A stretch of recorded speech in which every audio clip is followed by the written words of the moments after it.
एक सवाल जो हर एक के ज़हन में आजकल है कि जिस हिसाब से ये एस्थेटिक इंडस्ट्री बढ़ रही है और जिस हिसाब से सोशल मीडिया का इन्फ्लुएंस हमारे तमाम लोगों पे है और लोगों तक रसाई पहुंच रही है, तो क्या ये सही है? To some extent, yes. Aesthetic medicine का positive role definitely है. Everybody has the right to look good, to look nice, to look young. लेकिन जहाँ पर ये चीज़ पॉजिटिव सेंस में इम्पॉर्टेंट है, उसी तरह से नेगेटिव इम्पैक्ट भी आ रहा है. तो एक बैलेंस क्रिएट करना बहुत इम्पॉर्टेंट है और वो आप अग्री करेंगे कि वो हमारी रिस्पॉन्सिबिलिटी भी है और हमारी रिस्पॉन्सिबिलिटी ज़्यादा है as compare to social media या कोई भी और प्लेटफॉर्म, कि हम वो बैलेंस ज़रूर मेंटेन करें. मेरे ख्याल में यहीं पर ही इस तरह के पॉडकास्ट बड़े इम्पॉर्टेंट हो जाते हैं ताकि हम सही इन्फॉर्मेशन लोगों तक पहुंचा सकें. ये मुझे बताइए कि ये जो इतना आजकल चीज़ें चल रही हैं, इनमें से एक आइडियल स्किन केयर रिजीम क्या होनी चाहिए है जो कि एक बंदा फॉलो करे? वो क्लिनिक नहीं आता किसी के, तो क्या ऐसी चीज़ें उसको करनी चाहिए अपनी ज़िंदगी में जिससे कि उसको ये ग्रेसफुल एजिंग के अंदर हेल्प मिल सके? Okay, now it's very important. किस स्टेज पे करनी चाहिए, ये भी बड़ा इम्पोर्टेंट है. Very important. बिकॉज 20 साल वाले को क्या करना चाहिए? क्या हर एक के लिए एक यूनिवर्सल स्किन केयर है या फ़र्क है? सो अगर आप एंटी एजिंग जो आपके की एक रिजीम है, जो आपकी स्किन केयर रूटीन है, अगर आप उसको जितना अर्ली स्टार्ट करेंगे, अर्ली से मतलब ये कि आप उसको जितना लेट 20s में या अर्ली 30s में स्टार्ट करेंगे, उतना आपका एजिंग का प्रोसेस स्लो डाउन हो जाएगा. और उसमें जो चीज़ें रोल प्ले करती हैं वो सबसे बेसिक आपकी अपनी स्किन केयर होती है जो आप घर में कर रहे हैं. आपकी सनस्क्रीन, आपकी सन प्रोटेक्शन, आपकी मॉइस्चराइजेशन और कुछ बेसिक ऐसी चीज़ें जैसे कि विटामिन सी, जैसे कि रेटिनॉल, इस तरह के जो इंग्रेडिएंट्स होते हैं. बट इट्स वेरी इंपॉर्टेंट कि आपको किसी प्रोफेशनल ने वो आपकी स्किन टाइप के अकॉर्डिंगली सजेस्ट किए हों और आपने बस उसको फॉलो करना है. अगर आप क्लिनिक नहीं भी विज़िट कर सकते तो आपको एक स्किन केयर रूटीन होना ज़रूरी है. और यहाँ पे ये बहुत इंपॉर्टेंट है कि the skin care is not the only thing which will help with the ageing process. आपकी ओवरऑल लाइफस्टाइल मैटर्स. लेकिन ना, मैं तो एक मसले में फंस गया हूँ. मैं जब भी सोशल मीडिया खोलता हूँ, मुझे इतने इश्तिहार नज़र आते हैं. वो कहते हैं जी कि जादू हो जाएगा, ये क्रीम लगाएंगे, उसके बाद आपकी स्किन जो है वो पता नहीं दमकती चमकती और पता नहीं क्या हो जाएगा. और इसी की वजह से ये जो फार्मूला क्रीम्स जो अपनी एडवर्टीजमेंट पे, और आपने इनके डैमेजेस तो देखे हैं. इट्स वेरी इंपॉर्टेंट कि you have to set realistic expectations. जो ग्लास स्किन की बात की जाती है, चेहरे के चमकने दमकने की जो बात की जाती है, वो हम अचीव नहीं करना चाह रहे when it comes to skin care.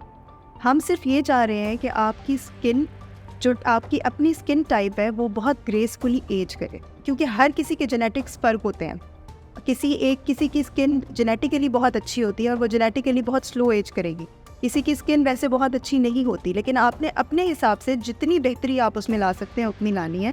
Formula creams की जो आपने बात की, it's very important to create awareness regarding them. अब तो लोगों को काफ़ी पता चल गया, लेकिन बहुत अरसे तक लोग फार्मूला क्रीम्स अभी भी बहुत ज़्यादा लोग यूज़ करते हैं, जिसमें बहुत हार्मफुल इंग्रेडिएंट्स डले हुए होते हैं, लाइक मर्क्यूरी, स्टीरॉइड्स, और वो इंस्टेंटली आपकी स्किन को बहुत ब्राइटन अप कर देते हैं because they basically remove the superficial layer of your skin, जिसकी वजह से ओवर द टाइम आपकी स्किन पतली हो जाती है and it becomes prone to damage. Skin care के लिए किसकी बात पे अमल करना चाहिए? सैलून के एक्सपर्ट्स के साथ बात करनी चाहिए, डॉक्टर के साथ बात करनी चाहिए, या सोशल मीडिया में जो आ रहा है उसको बिलीव कर लेना चाहिए? सर, जब हम स्किन की बात कर रहे हैं तो आई थिंक एक डर्मेटोलॉजिस्ट की और एक एस्थेटिक फिजिशियन की बात की इम्पोर्टेंस सबसे ज़्यादा होनी चाहिए, बिकॉज उस बेचारे ने 5 साल लगाए हैं स्किन को पढ़ने में.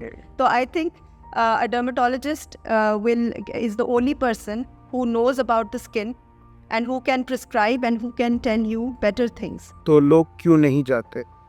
क्योंकि अवेयरनेस क्रिएट नहीं हुई भी. लोगों को जो चीज़ अट्रैक्ट करती है, जो चीज़ उनको ईजी लगती है, वो चीज़ कर लेते हैं. रेटिनॉल तमाम उम्र की ख़वातीन या मर्द उनको इस्तेमाल कर लेना चाहिए? मैं पूछ रहा हूँ 20 साल वाले, 30 साल वाले, कौन सी एज है कि हम रेटिनॉल को इस्तेमाल करना शुरू कर सकते हैं? So generally it's recommended that you can start using retinol after the age of 25 and उसमें परसेंटेज वेरी करती है. आपने लो परसेंटेज से स्टार्ट करना होता है when you are young, when you are in your 20s, और जैसे जैसे आपकी एज बढ़ती है उस हिसाब से रेटिनॉल की type also and the percentage वो चेंज होना शुरू हो जाती है। तो आपको एज के हिसाब से अगेन यहाँ पर आपके डर्मेटोलॉजिस्ट ने प्रिस्क्राइब करना है कि आपने किस परसेंटेज का और किस टाइप का रेटिनॉल यूज़ करना दो है। चीज़ें होती हैं, एक फार्मास्यूटिकल ग्रेड होता है, एक कॉस्मेटिक ग्रेड होता है। तो क्या cosmetic grade and pharmaceutical grade जो हमें अच्छे ब्रांड्स कॉस्मेटिक के मिलते हैं वो, और जो फार्मास्यूटिकल ग्रेड जो दवाइयाँ दूसरी होती हैं, क्या दोनों एक जैसी हैं? दोनों में फ़र्क होता है, क्योंकि जो कॉस्मेटिक ग्रेड होता है उसमें जनरली परसेंटेज बहुत ज़्यादा नहीं डली हुई होती एक्टिव्स की।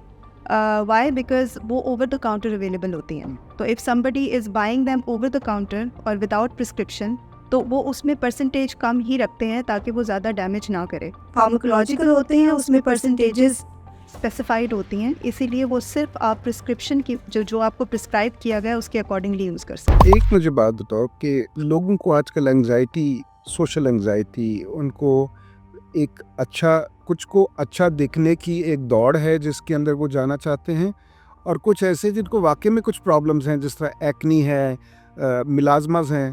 तो इसका इफ़ेक्ट उनकी सोशल वेलबींग, उनकी जो मेंटल हेल्थ है, उस पर कितना फ़र्क आप समझती हो कि पड़ता है?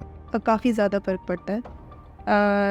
जो स्किन डिजीज़ेज़ हैं, जैसे हम एक्नी की बात करते हैं, जैसे हम मिलाज़मा की बात करते हैं, जब हम एटोपिक डर्मेटाइटिस की बात करते हैं, हम सोराइसिस की बात, जो डिसफिगरिंग डिजीज़ेज़ हैं, उनका बहुत ज़्यादा इम्पैक्ट होता है मेंटल हेल्थ पर, and they are equally connected. क्योंकि जब आपकी जो ऐसी चीज़, क्योंकि acne is also a difficult thing to treat, melasma is one of the most difficult things to treat, और बहुत स्लोली वो रिस्पॉन्ड करते हैं to whatever treatments that we have today. तो उसमें जितना इम्पॉर्टेंट रोल एक डर्मेटोलॉजिस्ट का है, उतना ही इम्पॉर्टेंट रोल एक साइकोलॉजिस्ट का भी होता है, जो बहुत कम लोग कंसिडर करते हैं, specially in our country. Mental health को क्योंकि जनरली इतनी इम्पोर्टेंस नहीं दी जाती, तो इसलिए जब when it comes to skin diseases, वहाँ पर भी इतनी इम्पोर्टेंस नहीं दी जाती। So whenever a client और a patient comes to you with a particular skin condition and you notice कि कुछ उस स्किन डिजीज़ की वजह से उसकी मेंटल हेल्थ अफेक्ट हो रही है, तो it's very important that you refer that patient to a psychologist और साइकाइट्रिस्ट व्हेनेवर नीडेड। अच्छा, मुझे ये बताइए कि ये जो आजकल बड़ा ट्रेंड चल पड़ा है जी, आईवी ड्रिप्स, वो मैं पढ़ रहा था जी, जस्टिन बीबर और पता नहीं कौन, वो जो 2-3 सेलिब्रिटीज़, क्योंकि हमारे इस काम में एक सबसे बड़ी और चीज़ भी है ना कि हमें तो पता नहीं हमारी बात को कितना वेट दें, लेकिन अगर कार्डेशियंस कुछ कर देती हैं, या जस्टिन बीबर या वो जो हॉली है वो कुछ कर दे, तो उसको बड़ा वैल्यू देते हैं। तो ये क्या है, ये ग्लूटाथियोन, विटामिन सी, नैड, क्या है ये चीज़ें?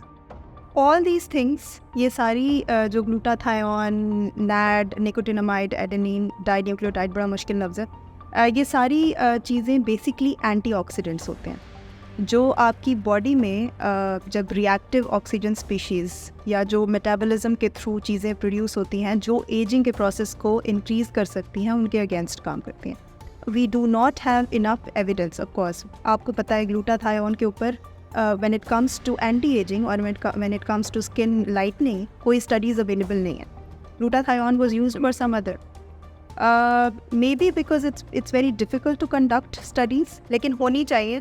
हम अक्सर इस पर बात करते हैं कि ग्लूटाथायोन क्योंकि इतना कॉमनली अब यूज़ हो रहा है। मैं कभी नहीं होनी चाहिए, नहीं नहीं होनी चाहिए। क्यों नहीं है, ये भी मैं आपको वजह बता देता हूँ। इसलिए कि ये जो लोगों ने अपने ज़हन में स्किन लाइटनिंग और गोरे होने की, जो आप देखें ना, रिसेंटली एक बहुत बड़ा ब्रांड था, उन्होंने अपने नाम के साथ से फेयर हटा के ग्लो डाल दिया। या क्यों? Because of the pressure, because हम डिस्करेज करते हैं, we want people to live in their skin and to be happy about their skin, the colour of their skin से बात कर रहा हूँ, not the quality of the skin. Quality हर एक की कोशिश होनी चाहिए कि इम्प्रूव हो, लेकिन जो कलर ऑफ द स्किन है। और सर यही हम अपने क्लाइंट्स को भी बताते हैं, जो भी हमारे पास आईवी ड्रिप्स लगवाने आते हैं, we always tell them skin whitening या स्किन लाइटनिंग नहीं होगी, आपकी स्किन की क्वालिटी इंप्रूव होगी, और यही आपका ऑब्जेक्टिव होना चाहिए। आपकी जो स्किन का कलर है उसी की क्वालिटी इंप्रूव होनी चाहिए, आपकी स्किन का टेक्सचर इंप्रूव होना चाहिए, आपकी स्किन में ग्लो आना चाहिए, आपको you should not aim for skin lightening और स्किन वाइट। सर लोग हमसे पूछते हैं ग्लूटाथायोन मुझे कितने लगाने और नैड के कितने, कब तक हम लगाते रहेंगे। मेरा पर्सनल ओपिनियन यही है कि जब तक आप उसे यूज़ करेंगे, as long as you using it will give you effect, but आप कब तक उसको यूज़ करेंगे। एक पॉइंट पर आकर you can not be as compliant with that particular medicine. IV और ओरल में फ़र्क क्या है?